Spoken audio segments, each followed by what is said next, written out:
Assalamualaikum warahmatullahi wabarakatuh. Sahabat sang pencinta ulama channel. Islam mengenal ganjaran akan perbuatan yang dilakukan di dunia. Jika manusia berbuat buruk di dunia, maka balasannya juga akan buruk. Dalam Islam, neraka merupakan tempat yang menjadi ganjaran bagi mereka yang amal buruknya atau dosa dan kesalahan lebih berat daripada amal baiknya. Dikisahkan bahwa, kelak di akhirat, ada 3 macam orang yang akan disiksa paling awal di neraka. Kisah ini terdapat pada bagian awal kitab Tanbihul Ghafilin, karya Al-Faqih Abu Al-Laits Al-Samarkandi, yang didapatkan dari Amir Al-Asbahi. Siapakah 3 macam orang paling awal disiksa di neraka, dan seperti apakah kisahnya? Mau tahu jawabannya? Simak ulasannya dengan menonton video ini hingga akhir. Namun, sebelum lanjut, agar channel ini bisa menjadi lebih berkembang lagi, dalam menebar kemanfaatan dan juga kebaikan, dengan kerendahan hati, saya ingin mengajak Anda untuk terus mendukung channel ini dengan cara, tekan tombol like, subscribe dan aktifkan notifikasinya, serta berkomentarlah dengan bijak. Terima kasih.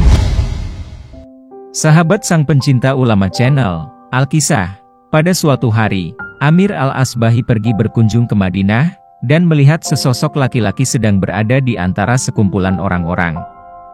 Maka bertanyalah ia kepada salah seorang di antara mereka, siapakah dia? Orang itu menjawab, dia adalah Abu Hurairah. Begitu orang-orang beranjak pergi, Amir Al-Asbahi mendekati Abu Hurairah seraya berkata, "Demi Allah, beritahukanlah kepadaku sebuah hadis yang engkau dengar langsung dari Rasulullah Shallallahu Alaihi Wasallam. Duduklah, aku akan memberitahumu satu hadis yang disampaikan Rasulullah kepadaku, di mana pada saat itu hanya ada aku dan beliau," ujar Abu Hurairah. Tiba-tiba, Abu Hurairah menghela napas panjang, lalu kemudian jatuh tersungkur dan tidak sadarkan diri. Setelah bangun dari pingsannya, ia mengusap wajahnya lalu berkata, "Dengarkanlah, hadis ini aku peroleh langsung dari Rasulullah." Usai berkata demikian ia lalu pingsan kembali.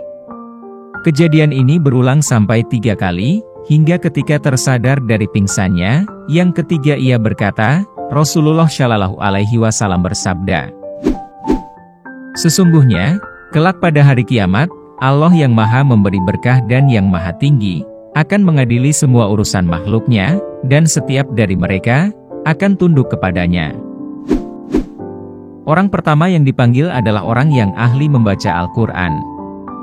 Lalu Allah bertanya kepadanya, "Bukankah telah aku ajarkan kepadamu, apa yang aku wahyukan kepada utusanku?" Ia pun menjawab, "Saya telah mengamalkannya sepanjang siang dan malam, akan tetapi, Allah menyangkalnya, kamu telah berdusta."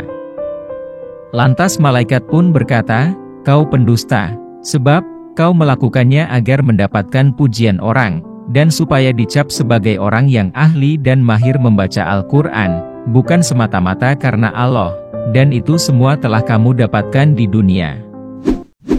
Kemudian, dipanggillah orang yang kedua. Dia adalah seorang hartawan. Dia pun mendapatkan pertanyaan sebagaimana orang pertama.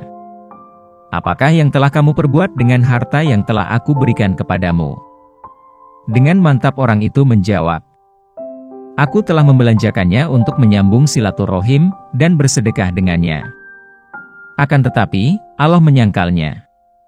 "Kamu telah berdusta." Lantas, malaikat menambahkan, "Kau pendusta, karena kau membelanjakan hartamu, hanya agar mendapat pujian orang, dan supaya dicap sebagai orang yang dermawan, dan hal itu telah kamu dapatkan di dunia." Lalu, dipanggillah orang yang ketiga. Dia adalah seorang yang berjihad, atau berperang di jalan Allah. Lantas, ditanyakan kepadanya, "Kenapa kamu terbunuh?" Ia pun menjawab, "Saya terbunuh, karena berperang di jalanmu, tetapi Allah menyangkalnya." "Kamu telah berdusta," dan malaikat berkata, "Kau pendusta, karena kau melakukannya hanya agar mendapat pujian orang, dan supaya disebut sebagai pahlawan yang gagah berani, dan rela mati demi agama, sedangkan semua itu, sudah kau dapatkan di dunia."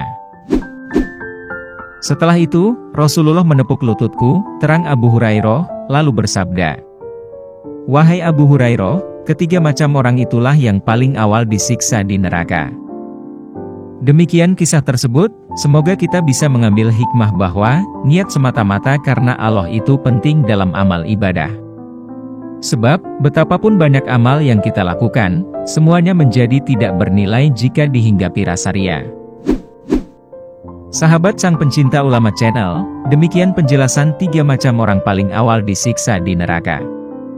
Semoga, dengan adanya video ini, dapat memberikan motivasi bagi kita untuk dapat meningkatkan keimanan dan ketakwaan kita kepada Allah, dengan selalu menjalankan segala perintah yang diperintahkan oleh Allah, dan menjauhi segala larangan yang dilarang oleh Allah. Jika terdapat kesalahan dalam penyampaian materi, kami mohon maaf.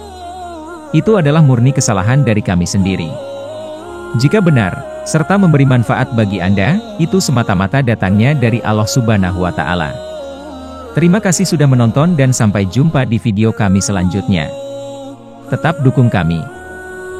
Wassalamualaikum warahmatullahi wabarakatuh.